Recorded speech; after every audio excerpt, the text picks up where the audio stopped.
Hello दोस्तों, आशा है आप ठीक ही होंगे। आज हम जा रहे हैं भूटान देश के लिए।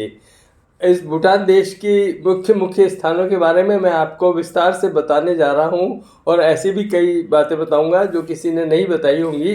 इसलिए आप इस वीडियो को पूरा देखें, तभी मज़ा आएगा।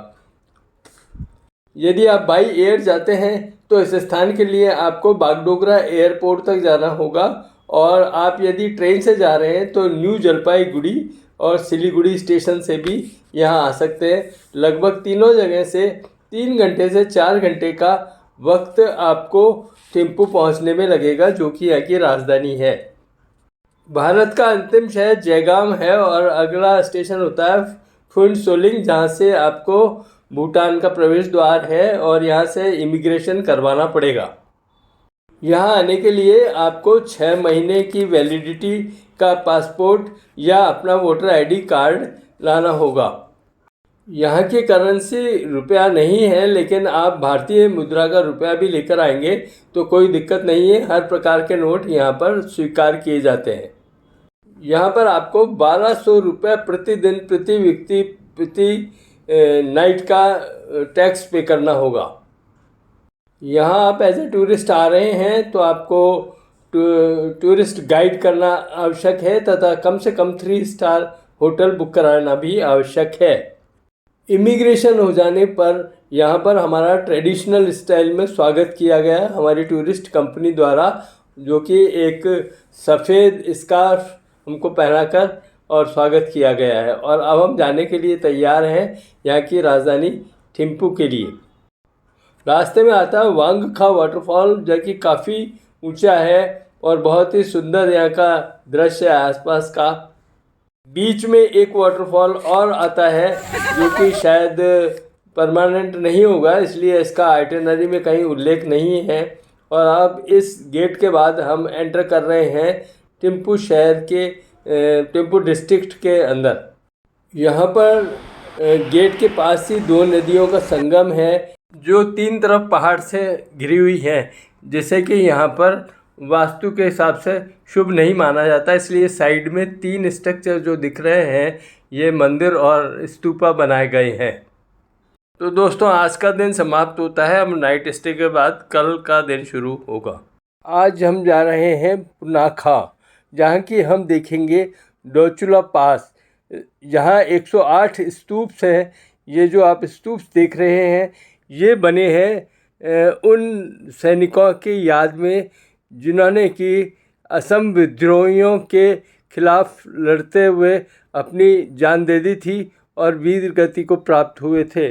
यहाँ पर एक कैंटीन भी है और टॉयलेट की भी अच्छी व्यवस्था है। चारों ओर बहुत ही सुंदर अच्छी ग्रीन सीनरी है और ऊपर एक गेस्ट हाउस भी बना हुआ है। हमारा अगला पड़ाव है चिमीलाखांग मॉनेस्ट्री। इस मंदिर में जाने का टिकट 500 रुपये है और इसे फर्टिलिटी देवी का मंदिर भी कहा जाता है। यहाँ जाने का रास्ता थोड़ा कठिन है, इसलिए आप यदि स्किप करना चाहें तो स्किप भी कर सकते हैं। कहा जाता है कि न्यू पेयर जो मंदिर में जाकर के प्रेयर करते हैं तो और जिनके बच्चे नहीं होते हैं उन्हें संतान की प्राप्ति होती है। इसलिए यहाँ पर काफ़ी लोग अपनी मन्नत करने के लिए आते हैं और पूजा करवाते हैं। कुछ बुरी आत्माएं जो लोगों को आते जाते परेशान करती थी और कुछ अच्छी आत्माएं जिन्होंने कि इनको बंद करके लोगों को इनसे मुक्ति दिलवाई, इसलिए इस मंदिर का निर्माण कुछ लोगों के द्वारा किया गया है। हमारा अगला पड़ाव था राफ्टिंग के लिए। राफ्टिंग के लिए एक बोट का 10,000 रुपये किराया लिया जाता है, जिसमें आपको 8 से 9 किलोमीटर की राफ्टिंग करवाई जाती है तथा लगभग 1 से 1.5 घंटा इस राफ्टिंग के अंदर लगता है। लेकिन ठंडे पानी में उछलते हुए जाने का एक आनंद अलग ही होता है। आप यदि चाहें तो राफ्टिंग ज़रूर कीजिए।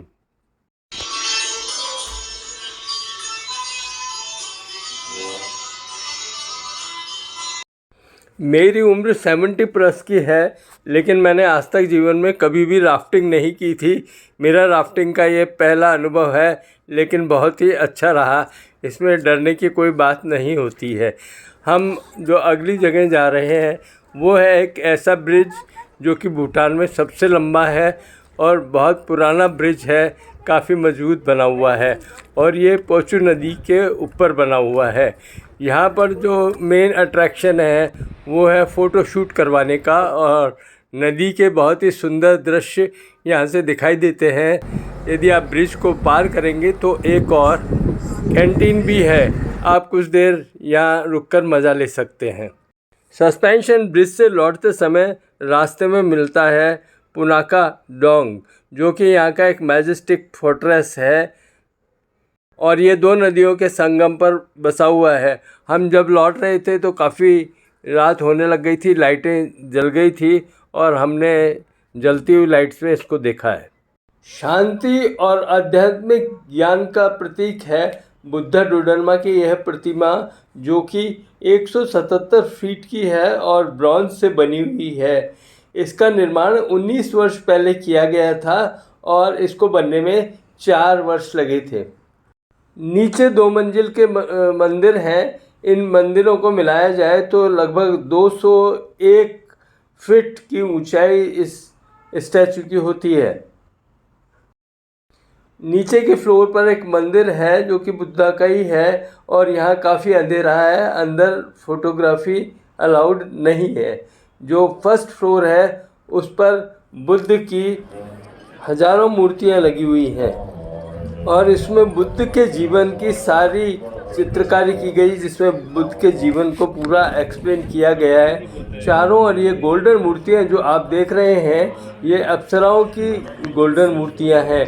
चारों ओर का सीन भी बहुत ही सुंदर है। इस समय जब हम यहाँ पर आए हुए हैं तो यहाँ पर जो इनके धर्म प्रधान हैं, जो कि यहाँ के राजा के समान ही ध्वजा रखते हैं, उनके प्रवचन चल रहे हैं और काफ़ी हज़ारों की संख्या में लोग आए हुए हैं, जिनका कि सारा ठहरने खाने का और सभी प्रबंध यहाँ पर किए गए हैं। इस मंदिर में आने के लिए एंट्री टिकट 500 रुपये का है और 17 साल तक के बच्चों के लिए 250 रुपये का एंट्री टिकट रखा गया है। मंदिरों के अंदर फोटोग्राफी अलाउड नहीं है, इसलिए हम यहाँ का ज़्यादा विवरण आपको नहीं दे पाएंगे। इस स्थान को देखने में आपको कम से कम 2 घंटे तो लग ही जाएंगे और यदि आप ज़्यादा डिटेल में जाना चाहेंगे तो 2 घंटे से ज़्यादा समय भी लग सकता है। इस वीडियो के माध्यम से आप कुछ आसपास के दृश्यों का मज़ा लीजिए।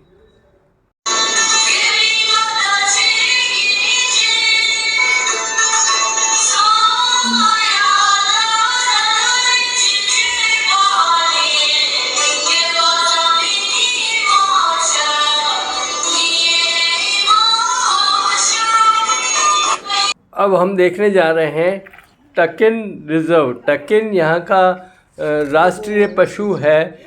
वास्तव में यह जो जगह है वह इस टकिन पशु का रिज़र्व है। जो बीमार पशु होते हैं उनको यहाँ रखा जाता है और उनकी सेवा की जाती है।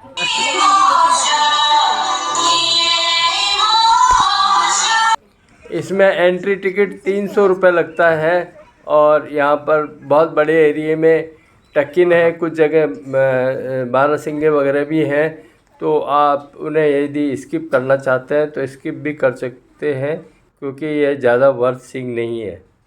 यहाँ भी एक रेस्टोरेंट है जिसमें बैठकर आप चाय कॉफ़ी का मज़ा ले सकते हैं और बीच में कुछ छतरियाँ भी बनी हुई है। ये फोर्ट्रेस के कुछ और दृश्य हैं जो कि कुछ पॉइंट से हमने देखे थे। बाहर कुछ चावल की खेती हो रही है और सुंदर जंगल नज़र आ रहे हैं। अब हम देखने जा रहे हैं एक प्रोमिनेंट लैंडमार्क है जो कि सिटी का, और ये है नेशनल मेमोरियल चॉर्टन, जो कि गोल्डन स्पाइस एंड बेल्स के लिए प्रसिद्ध है। आप इसको अंदर जाने का 500 रुपये टिकट लगता है, लेकिन आप इसको बाहर से भी देखना चाहें तो देख सकते हैं। बनावट इसकी काफ़ी सुंदर है और देखने में सुंदर लगता है। यहाँ से काफ़ी सुंदर सुंदर दृश्य नज़र आते हैं, इसलिए आप फ़ोटोशूट भी करवा सकते हैं। पारो से थिम्पू जाते समय हाईवे पर एक ओल्ड आयरन ब्रिज मिलता है, जो कि अब अबंडन्ड है, यूज़ में नहीं होता है। ये कभी बाढ़ में बह गया था। इसके साइड में एक नया ब्रिज बना दिया गया है, जिस पर कई पताकाएँ लगी हुई हैं, जो कि यहाँ पर शांति और प्रॉस्पेरिटी के लिए लगाई जाती है। चारों ओर का वातावरण लश ग्रीन है और यहाँ के प्राइवेट मटेरियल से बना हुआ है यह ब्रिज है। इसे टोचोगेंग लाखांग ब्रिज कहते हैं। आसपास के दृश्य बहुत ही सुंदर हैं। पास में बने हुए नए ब्रिज पर काफ़ी पताकाएँ लगी हुई हैं और बहुत सुंदर दृश्य है। यहाँ आप फ़ोटो शूट करवा सकते हैं। साथ में ही आप टोचोगेंग लाखांग, जो एक मॉनेस्ट्री ऊपर बनी हुई है, यह प्राइवेट मॉनेस्ट्री है और यहाँ जाने का 500 रुपये टिकट भी लगता है। परंतु आप यदि नहीं जाना चाहते हैं तो भी यहाँ पे नदी के सहारे बैठकर काफ़ी समय बिता सकते हैं और फोटोग्राफी करवा सकते हैं।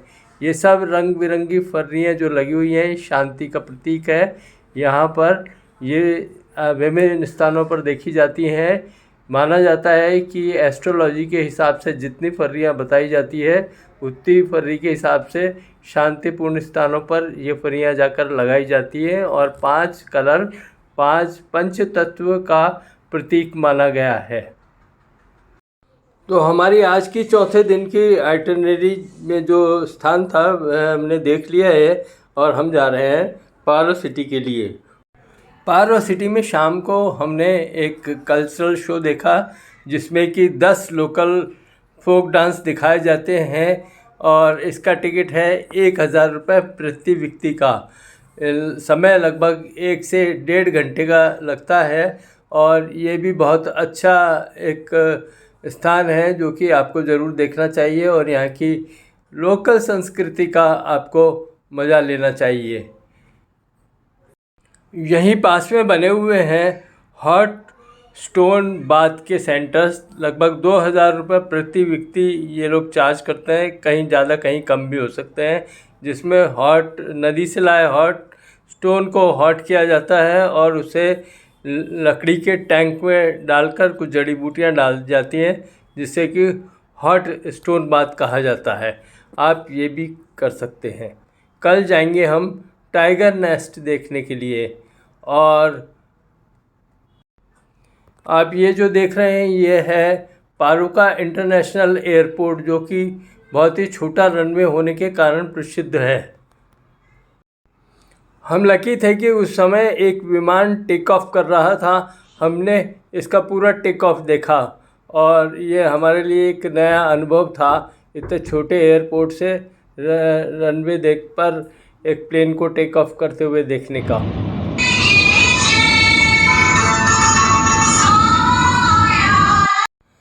तो आज 5वें दिन हमारे कुछ बहादुर साथी जा रहे हैं टाइगर हिल की 5 किलोमीटर का ट्रैक चढ़ने में और 5 किलोमीटर का ट्रैक उतरने की चढ़ाई करने के लिए। आप यहाँ पर पोनी से भी जा सकते हैं। पोनी करीब 60-70% रास्ता कवर करता है और करीब 1400 रुपये यहाँ से जाने का किराया लेते हैं। इस पारो लोंगसांग मोनेस्ट्री में अंदर फोटोग्राफी बिल्कुल अलाउ नहीं है। आपको यहाँ ट्रैकिंग करते वक्त अपने साथ पानी, बरसाती और स्टिक ले जानी चाहिए। ये करीब 10,250 फीट ऊंचा है। ट्रैकिंग के रास्ते में करीब 700 सीढ़ियाँ आना और 700 सीढ़ी जाना होता है। यदि आप किसी कारण से टाइगर हिल नहीं जा पाए हैं तो कोई बात नहीं, आपके लिए एक ऑल्टरनेटिव और भी है, वो है चैचिला पास, जो कि लगभग 3,988 मीटर की ऊंचाई पर है। यह भी एक बहुत सुंदर जगह है।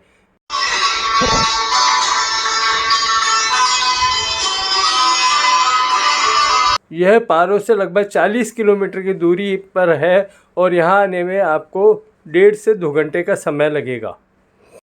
इस पर आते समय रास्ते में आपको हाइट से पारो का इंटरनेशनल एयरपोर्ट भी एक बार और दिखाई देता है, जो कि बहुत ही सुंदर है, पहाड़ियों से घिरा हुआ है और छोटा रनवे है। और यहाँ की जो पहाड़ियाँ हैं चेचिला पास की, वे बहुत ही सुंदर है। थोड़ा सा ट्रैक करके 1 से 1.5 किलोमीटर का ट्रैक करने के बाद एक छोटा सा मंदिर भी बना हुआ है, जहाँ की स्टेप्स हैं, उन स्टेप्स के द्वारा आप ऊपर भी जा सकते हैं। तो यह भी एक सुंदर स्थान है जहाँ कि आप जा सकते हैं। हल्की बारिश शुरू हो चुकी है, इसलिए अब हमको यहाँ पर ज़्यादा देर नहीं रुकना है और हम जल्दी लौट जाएंगे।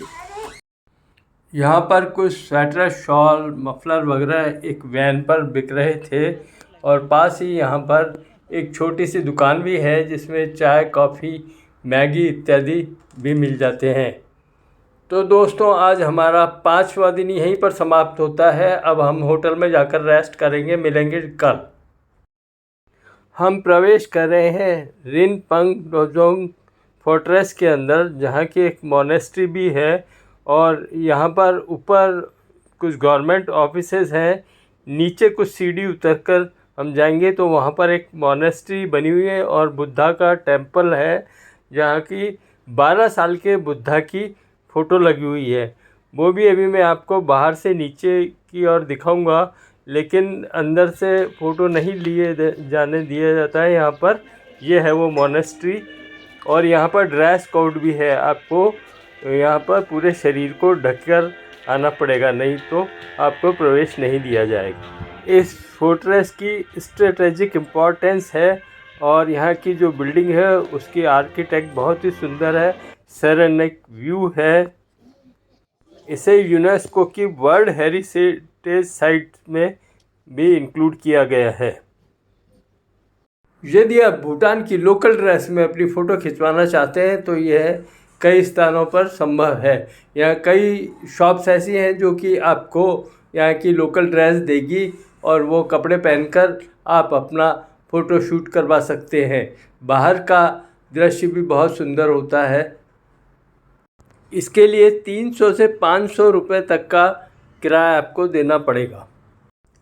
500 रुपये का टिकट लेकर आप national museum of the Bhutan के अंदर जा सकते हैं, जिसमें कि राजा महाराजाओं की एंटिक चीज़ें पड़ी हुई है। राजा महाराजा जो लोग चीज़ें यूज़ करते थे वो पड़ी हुई है। यह 6 फ्लोर का बना हुआ है, परंतु इस पर आसानी से चढ़ा जा सकता है, ऐसी कोई दिक्कत की बात नहीं है। तो आज हमारा यहाँ का अंतिम पड़ाव यही था।